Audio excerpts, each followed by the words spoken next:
chalk it up as a good day when I get to set off a cannon.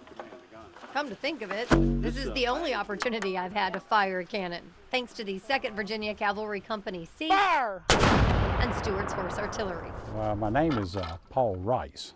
And actually in the hobby, if you go asking for Paul Rice, you'll never find him. But if you ask for Mad Dog, everybody pretty much knows me by that name. So, Paul Rice, or Mad Dog, is the colonel of the 2nd Virginia Cavalry.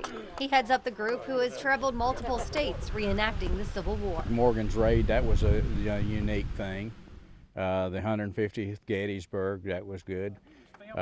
We do a lot of schools too. And making an impression on the younger generation really means a lot to this group. Had an opportunity to do a at-risk school a couple years ago.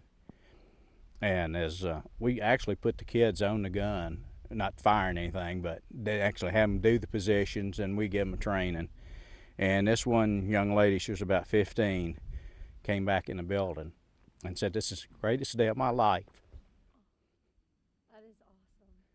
So, it gives you a great feeling when you get to do things like that. The members of the 2nd Virginia Cavalry have dedicated years of their lives sharing this country's history. It shouldn't stop with us. I mean, we've put too much of our life into it to have it just end.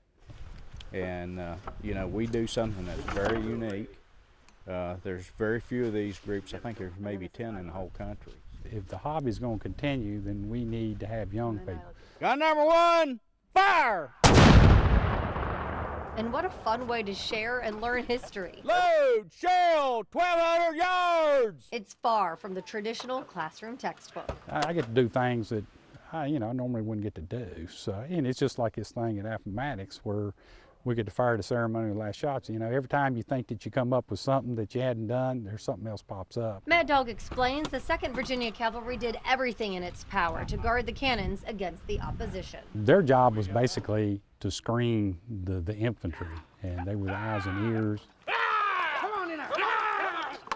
Using sabers to fend off raids from Union soldiers on horses. Keep them off a gun! Keep them off a gun! The modern-day 2nd Virginia Cavalry hopes their energy and the excitement of our history will live long into the future.